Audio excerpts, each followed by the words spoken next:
Muli, isang mapagpalang gabi po sa inyo mga kapatid. Miyerkules na naman po ngayon, midweek service po natin. Tunay po na napakabuti ng ating Panginoon. Sa bawat oras, bawat minuto, patuloy niya tayong ginagabayan at patuloy niyang pinagpapala ang ating buhay. Kaya nga mga kapatid, alam ko ang bawat isa ngayon, nananabik pong makinig sa mensahe ng ating Panginoon. Lagi siyang may bagong salita para tayo palakasin at mapatatag ang ating pananampalataya. Mga kapatid, sa darating na linggo, anniversary na po natin, isi-celebrate natin ang katapatan ng Diyos sa nakaraang isang taon. Ang tagumpay ng lahat ng ito, iisa lang ang dapat parangalan, ang ating Panginoong Hesukristo na siyang kasama natin. Kung titingnan natin ang mga nakalipas na buwan, makikita natin kung gaano katapat ang Diyos na kasama natin. Huwag na kayong mawawala, kapatid. Magkita-kita po tayo. So ang ating service sa Sunday, alas 2 po magsisimula. So wala pong pupunta ng umaga. So paalala po mga kapatid. Sige po mga kapatid. Ang title po na ating pag-aaralan ngayon, ang tamang pundasyon. Hallelujah. Dito sa title pa lamang, alam na po natin kung sino ang tamang pundasyon ng mga tunay na Kristiyano. Sige po mga kapatid, basahin po natin ang ating scripture reading sa gabing ito at mapagpala tayo sa salita ng ating Panginoon. 1 Corinthians chapter 3 verse 1 to 13. Medyo mahaba-haba po mga kapatid, ano?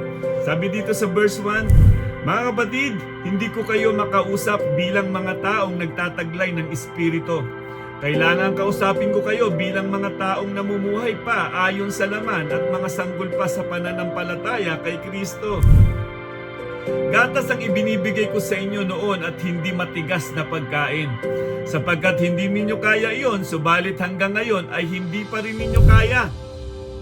Sapagkat nananaig pa sa inyo ang laman, ang inyong pag-iinggitan at pag-aaway-away ay palatandaan na makasanlibutan pa kayo at namumuhay ayon sa laman.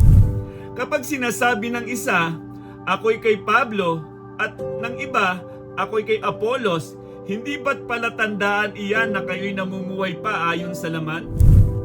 Sino ba si Apolos? At sino si Pablo? Kami mga lingkod lamang ng Diyos na kinakasangkapan niya upang akayin kayo sa pananampalataya kay Kristo.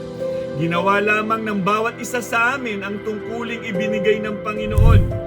Ako ang nagtanim, si Apolos ang nagdilig, subalit ang Diyos ang nagpatubo at nagpalago. Hindi ang nagtatanim o nagdidilig ang mahalaga, kundi ang Diyos, sapagkat siya ang nagpapatubo at nagpapalago. Ang nagtatanim at ang nagdidilig ay parehong manggagawa lamang, at bawat isa'y tatanggap ng gantimpala ayon sa kanyang pagsisikap. Kami kapwa manggagawa ng Diyos at kayo ang kanyang bukirin. Kayo rin ay gusali ng Diyos. Ayon sa kagandahang loob ng Diyos sa akin, inilagay ko ang pundasyong tulad ng isang mahusay na tagapagtayo. Iba naman ang nagpapatuloy sa pagtatayo ng gusali. Ngunit dapat maging maingat ang bawat nagtatayo. Sapagkat wala nang ibang pundasyong maaaring ilagay maliban sa inailagay na. Walang iba kundi si Hesukristo. May nagtatayo na gumagamit ng ginto, pilak o mahahalagang bato. Meron namang gumagamit ng kahoy, damo o dayami. Nakikilala ang uri ng gawa ng bawat isa sa araw ng paghukom, sapagkat mahahayag sa pamamagitan ng apoy kung anong uri ang ginawa ng bawat isa. Purihin ang salita ng Panginoon, tayo po'y manalangin at humingi tayo ng gabay sa banal na Espiritu at mapagpala tayo ng salita ng ating Panginoon. Aming Diyos na dakila't makapangyarihan, maraming salamat po muli Panginoon sa mga salita po na aming nabasa. Narinig na naman po namin Panginoon ang inyong panawagan, ang mga salita mo Panginoon na nagbibigay sa amin ng kagalakan, nagbibigay sa amin ng kapayapaan at nagbibigay sa amin ng tapang.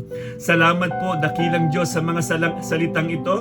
Nawa Panginoon ang dalangin namin, maitanim ito sa aming puso at patuloy po kayong mangusap sa amin. Magdulot nawa sa amin ito ng kagalakan, kapayapaan at pag-asa. Maraming salamat po dakilang Diyos. Samahan niyo po kami Panginoon sa pag-aaral ng iyong mga salita at patuloy po kayong mahayag at patuloy po kayo Panginoon na mapapurihan namin sa lahat ng mga salitang ito. Gamitin niyo lamang po ako Ama bilang daluyan ng inyong salita at kayo po ang lagi naming maparangalan. Maitaas ang dakilang pangalan mo. Salamat po muli Panginoon sa isang napakalaking pribilehyo na ako'y maging daluyan ng mensahe po ninyo. inyo. Dakilang Diyos, muli po, maraming salamat po sa pangalan ng aming Panginoong Yesus. Amen. Hallelujah.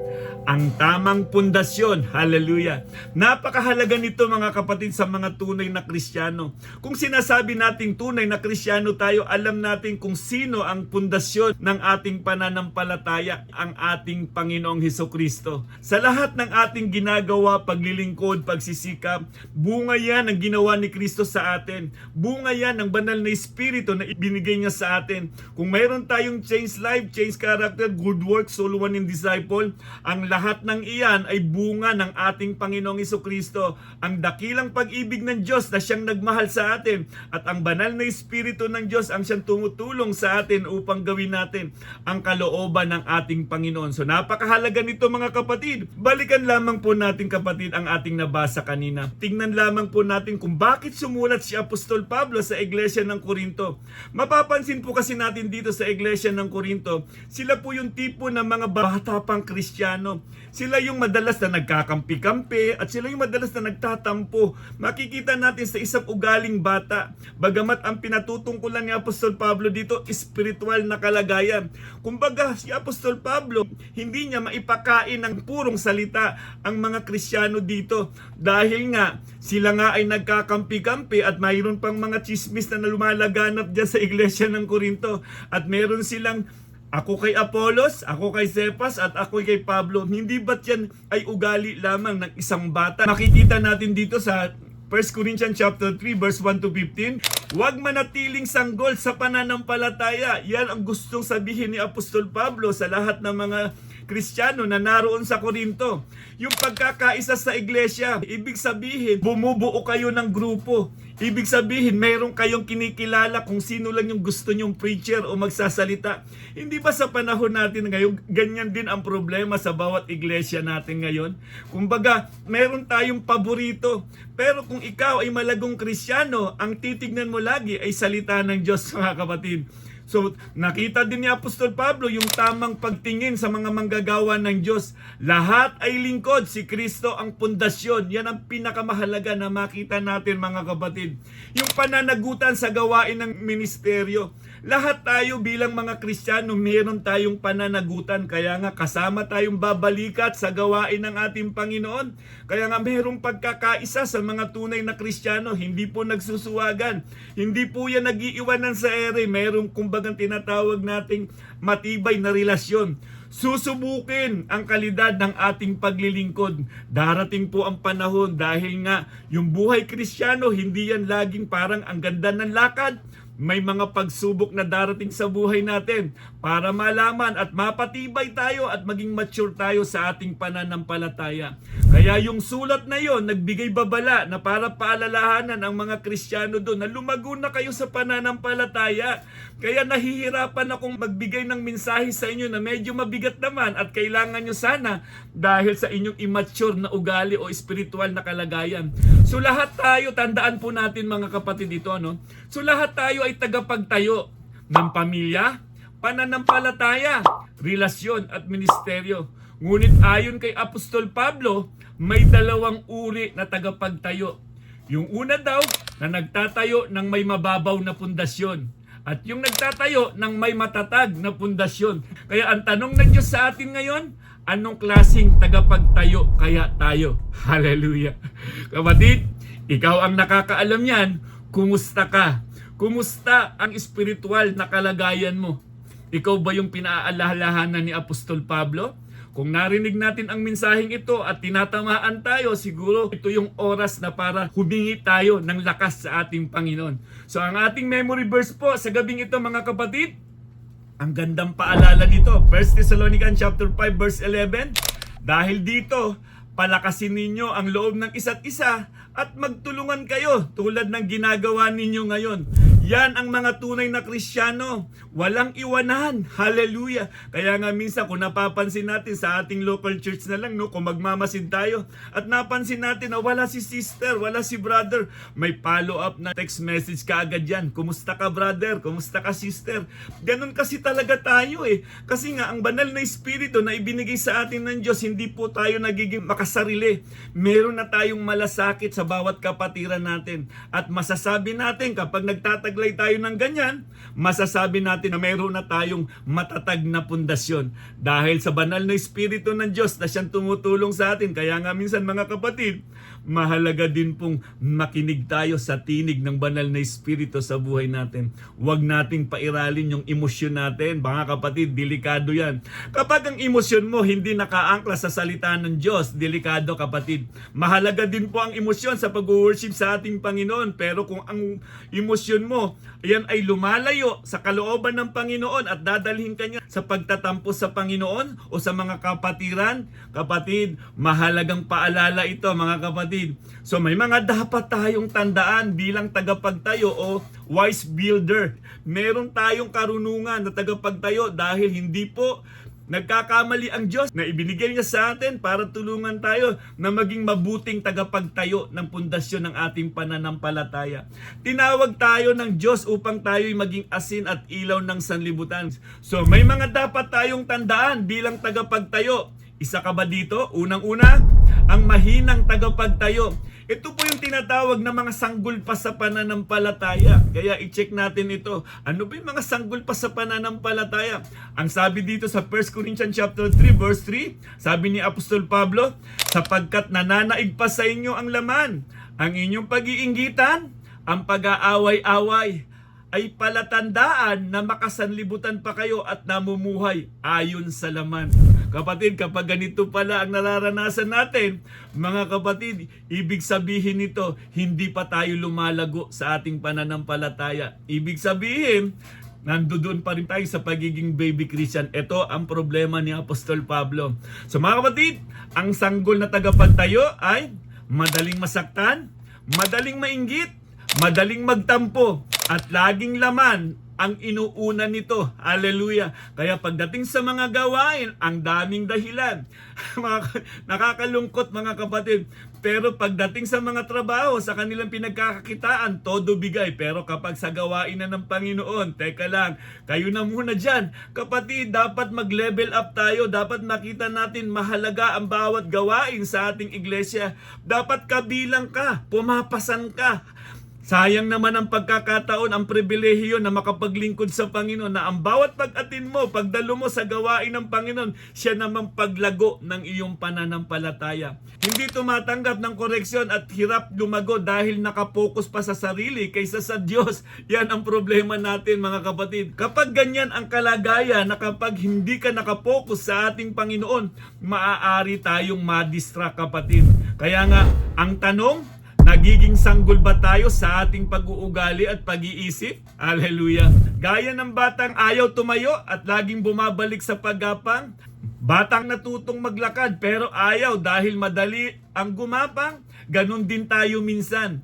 Mas madaling magalit kaysa umunawa. Mas madaling magreklamo kaysa magtiwala. Pero hindi tayo tinawag para gumapang. Kapatid, tinawag tayo para lumago at maging matatag. Kapatid, kumusta tayo ngayon? Hallelujah. Kumusta ang bawat gawain na inilagay sa atin ng Panginoon? Ikaw ba'y kabilang? Ikaw ba'y excited? Sa tuwing darating ba ang mga gawain inilagay ng Diyos sa ating iglesia para sa ikatatatag ng ating pananampalataya? Nananabi ka ba, kapatid?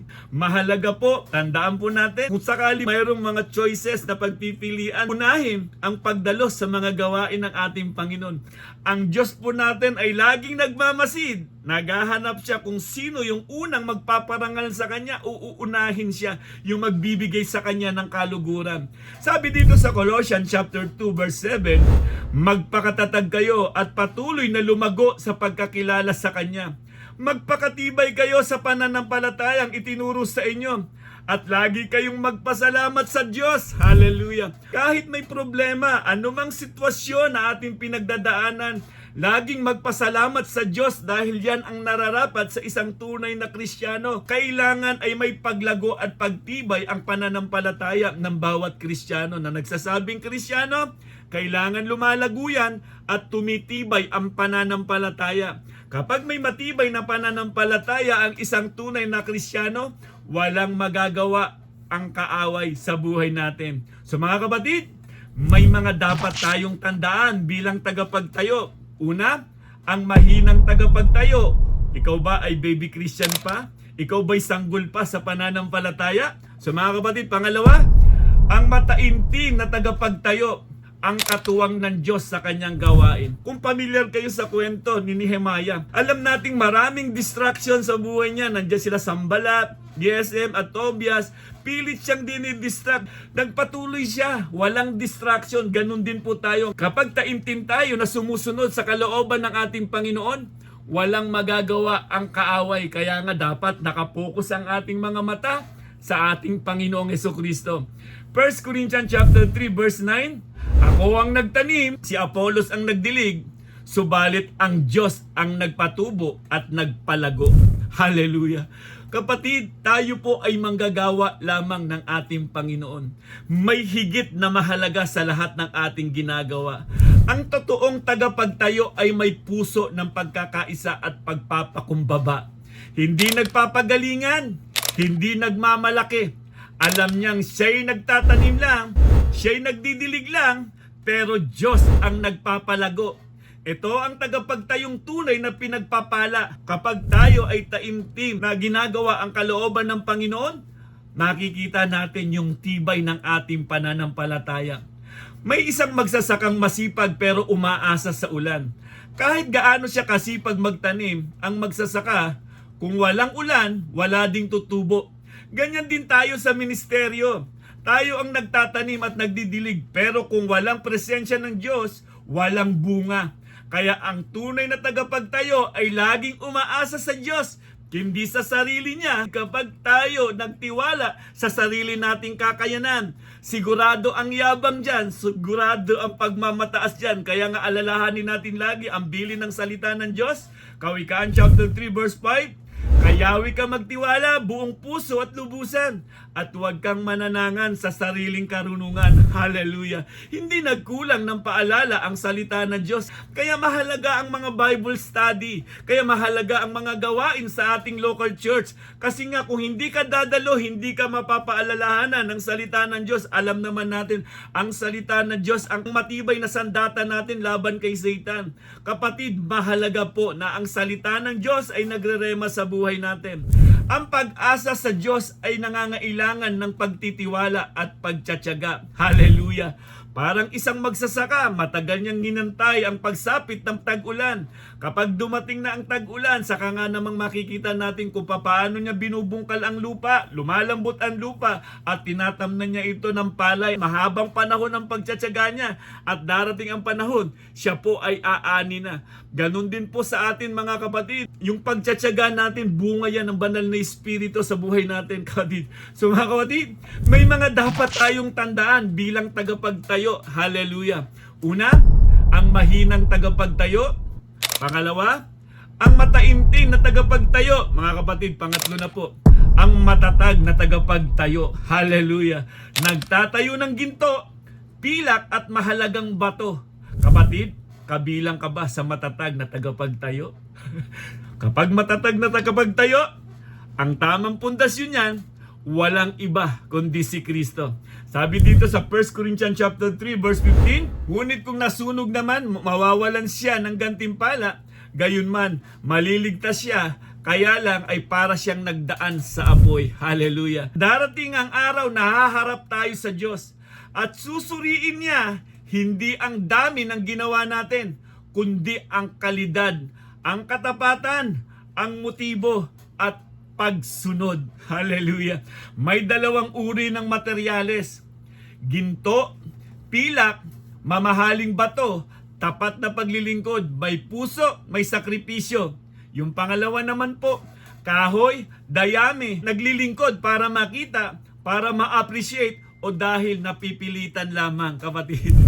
Ang tanong, Anong materyales ang ginagamit natin sa pagtatayo ng buhay at ministeryo natin? Hallelujah! Kapatid, dalawang karpenterong nagtatayo ng bahay. Yung isa ay maingat sa bawat sukat, kahit walang nakakakita. At yung isa naman shortcut at minamadali, basta matapos lang. Nang dumating ang bagyo, ang matatag na bahay ang nanatili. Ang minadaling pagkakagawa, nabuwal. Ganun din sa buhay natin. Ang tunay at tapat na gawa lamang ang tatayo sa harap ng Diyos. Hallelujah! Kaya mahalaga yung parable na sinalaysay ng ating Panginoon, yung the wise builder. Hallelujah! Nakita natin yung isa, nagtayo ng bahay sa matibay na bato. At yung isa naman, nagtayo ng bahay sa buhanginan. Dumating ang matinding alon at nakita natin kung ano yung nanatili, yung itinayo doon sa matibay na bato. Si Kristo ang matibay na bato ng tunay na mga Kristiyano. May isang matagal ng karpentero na magre-retiro na. Magaling na karpentero ito at tunay na inaaasahan ng kanyang employer. Nilapitan siya ng kanyang amo at sinabi, "Pwede bang gumawa ka ng isang huling bahay bago ka magretiro?" Siguro kung mapapansin natin, rereklamo siguro ito, magre-retiro na lang ako, pagagawin pa ako ng bahay. So sa madaling salita, napilitan lang ang karpentero kaya minadali niya ang trabaho. Pinili niya ang murang kahoy, marurupok na pako, pangit na tiles, basta matapos lang. Hallelujah! Pagkatapos ng ilang linggo, tapos na ang bahay. Panlabas maganda, pero sa loob mahina ang pagkakagawa. Nakaka-relate ba tayo sa mga kontraktor na pinagdadaanan ng ating bayan ng bansang Pilipinas? So pagdating ng amo, ngumiti siya at inabot ang susi. "Ito ang regalo ko sa iyo. Ang bahay na ginawa mo, sa'yo na." Nagulat ang karpentero. Bigla niyang na-realize, kung alam ko lang, mas iningatan ko sana. Mas pinagbuti ko sana. Hallelujah! Mga kapatid, ganyan din ang buhay natin sa Panginoon. Araw-araw tayo ay nagtatayo ng ugali, ng relasyon, ng paglilingkod ng ministeryo. At balang araw, sasabihin ng Diyos, ang itinayo mo, iyan ang uuwian mo. Susubukin ng apoy ang ating gawa. Kaya dapat matibay, dalisay at may puso. Kapatid, wag basta matapos lang. Wag bara-bara. Wag dayami ang itayo mo, kapatid. Magtayo ka ng may katapatan, may pag-ibig at may paggalang sa Diyos. Bakit? Dahil darating ang araw, kung ano ang tinayo mo, yan ang tatayo o babagsak sa harap ng Panginoon. Hallelujah! Isang napakagandang paalala po sa atin. Ang tamang pundasyon sa mensaheng narinig natin sa gabing ito, walang iba kundi si Kristo. Kung mayroong tamang pundasyon, sigurado ang paglago at hindi ka matitinag sa anumang mga pagsubok, anumang mga distraction na maririnig mo sa ingay man ng sanlibutan. Kapag alam mo ang salita ng Panginoon na mayroon siyang pangako, hindi kita iiwan, hindi kita pababayaan, mapapanatag ang mga tunay na Kristiyano. So mga kapatid, anong klase tayong tagapagtayo? Tayo ba'y nagtatayo na para bang easy-easy lang?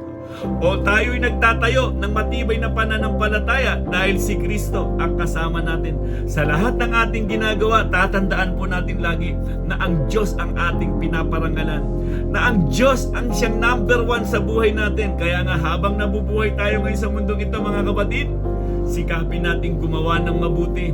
Sikapin nating sumunod sa kalooban ng ating Panginoon. Sikapin nating mahalin kahit ang ating mga kaaway. Magpatawad sa lahat ng nagkakasala. Habang nabubuhay tayo, yung lakas na meron tayo, dapat ang Diyos ang pinaglilingkuran.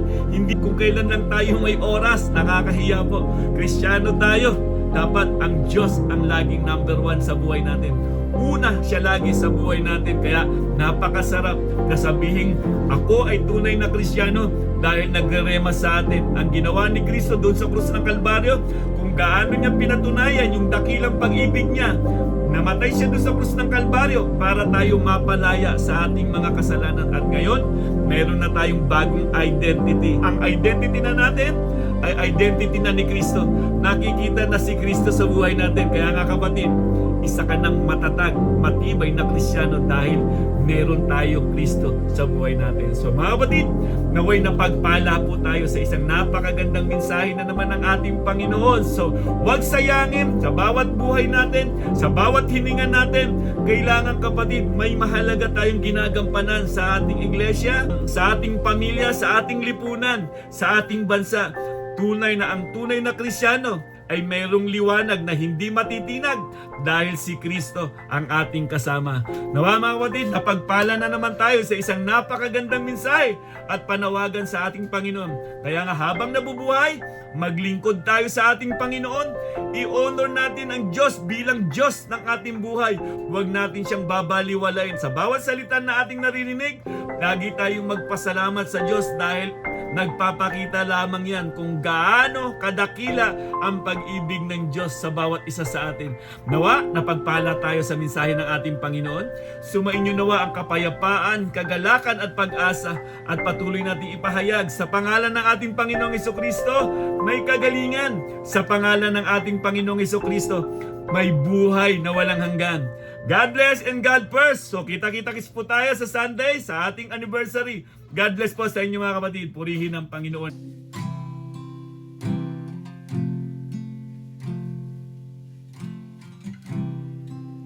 Worthy of every song we could ever sing,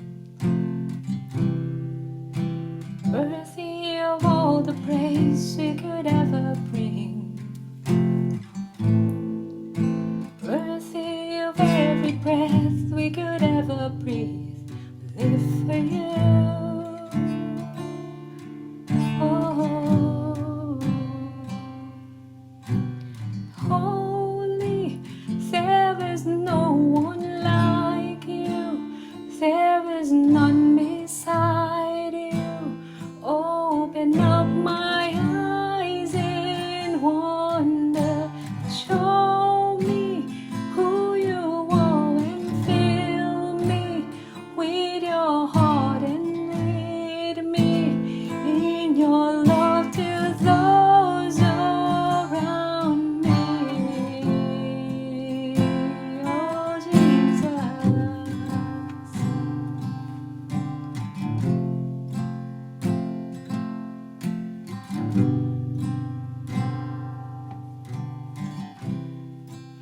Jesus, the name above every other name.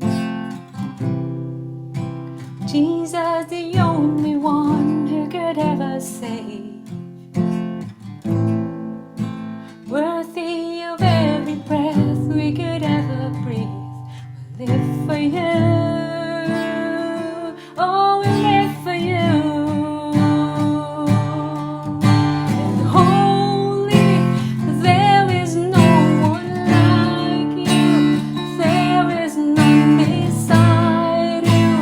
Open up my eyes in wonder and show me who you are and fill me with your heart and lead me in your love to those around me.